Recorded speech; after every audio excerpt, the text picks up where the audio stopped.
Welcome to Hood Champion Boxing and Sports. In boxing, you find a way to win or you find a way to lose. There's been some updates, man, to these rankings and across these sanctioning bodies. And I'm going to be honest with you.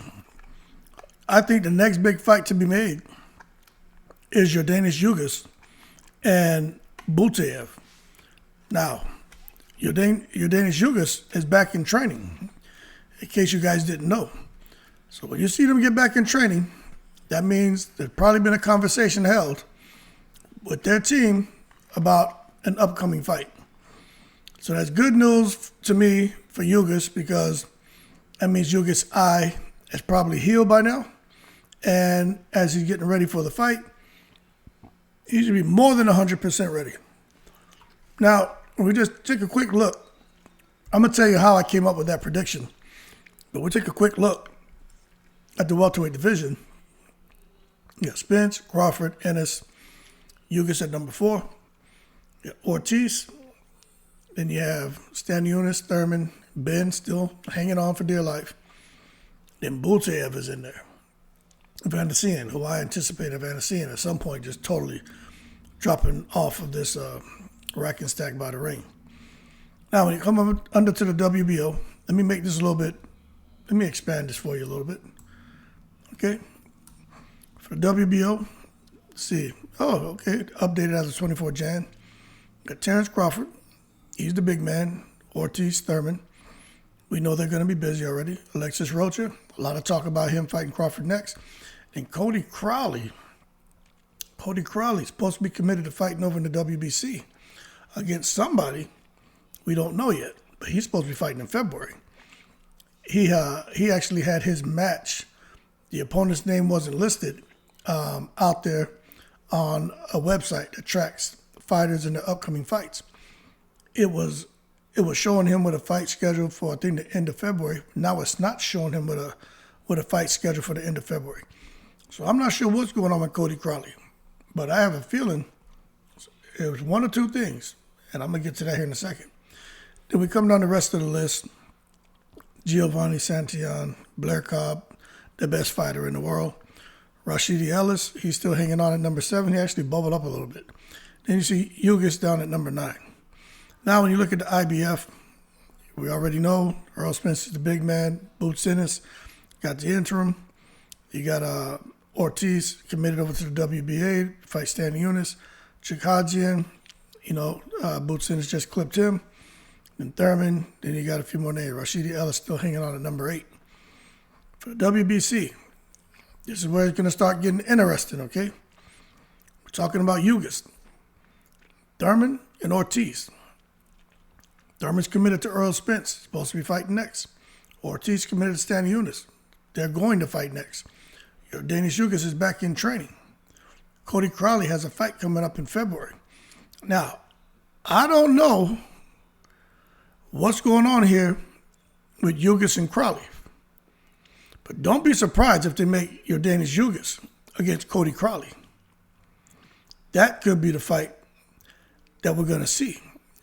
It's either that or something else, and I'm going to get to that in a second when it comes to Yordenis Ugas. When you come down the rest of the list, you got Sissoko, you got Ramos, you got Mean Machine, the Vandasian at number 8. I don't know how he's there. And Mari Barrios. Barrios is getting ready to fight. I think Barrios is fighting on. Oh yeah, he's fighting on the same card with Ray Vargas. I think his name is Ray Vargas. But Barrios is fighting. I thought it was Giovanni Santillan, but I could be wrong. But I know Barrios has a fight coming up here. They're gonna be fighting in San Antonio. Then you come on down to Rashidi Ellis still hanging on. But we're talking about Yordenis Ugas. Ugas and Crowley, I think that may be the fight. But if it's not that, let me tell you, an even better fight. Come over here to the WBA.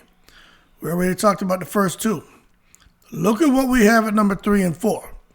Butaev and Ugas. What I think is going to happen with Yordenis Ugas, he's either going to fight Crowley or he's going to fight Butaev. And Ugas is putting himself back in position to possibly have to take one maybe 2 more fights, and then he's back there as a mandatory for either the WBA or the WBC. Now, if he's out here clipping people, right? If Ugas can clip Butaev, or if Ugas is fighting Crowley, he clips Crowley. You could see Ugas somehow bubble up where he is from the number 9 position here in the WBO, and he could bubble up and find himself in position to where he could be making things real interesting.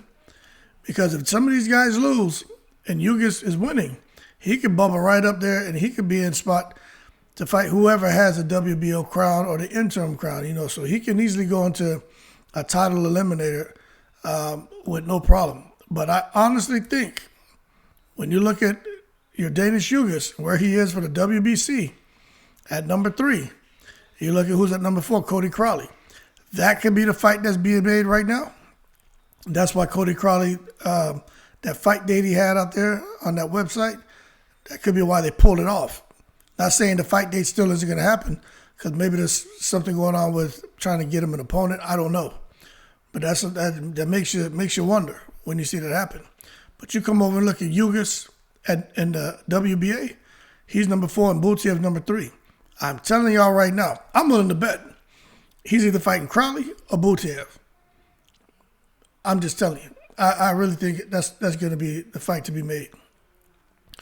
But at the end of the day, only the fly on the wall knows. But I'm just like I was able to sit here, man, and kind of identify the direction the WBO was going to go with that whole Crawford and Rocha thing. That's how we arrived at that conclusion. Same way how I'm looking at it now. Very interesting to look at these weight divisions and see how they're kind of jostling these fighters around and how these guys are either moving up or down or falling out of the rankings. But when you see Ugas is still in a good space. He's still in a good space, and in particular with the WBC and WBA. Now, since we're looking at it, we might as well look at a few more things. Rashidi Ellis, you know what could be a good fight? Rashidi Ellis has a comeback. He could fight Blair Cobb. That could be the fight to be made. You got Rashidi Ellis over here. He just fought Villa. Villa's fighting Boots. So don't be surprised if Rashidi Ellis has a fight Chikadzian. Don't be surprised. It could be Cody Crowley. But I just think Cody Crowley is probably going to fight Ugas. I just don't think they're going to take Rashidi Ellis, who lost, and throw him in there with a Crowley who's undefeated and going on a different trajectory right now. But as we look at this list, I'm telling you right now, I think Ugas, for the WBC, Ugas is going to be fighting Crowley in the eliminator. And if he's not fighting Crowley, Ugas is going to be fighting Rhadzhab Butaev here for the WBA. That's what I think is going to happen with him. But that being said, more to come. I'm glad to see Ugas is getting back in the mix. I'm glad to know his eye is healing up. And in case you're not keeping track of Ugas and what he has going on, he's an extremely positive person. I don't even get on Twitter and read a lot of tweets, but I like reading his. Very positive, very appreciative of everything he's been able to accomplish in boxing. Has a very interesting story as well. But that being said, Ugas may be getting himself a step closer to another title, to a title eliminator. It could be a title shot depending on how the stars line up, and especially if we see Spence and Crawford dropping belts and moving up. We could find Ugas could find himself right back fighting for another belt. But that being said, y'all keep cool. Shout out to the veterans, all 7 continents, and I'm in the breeze.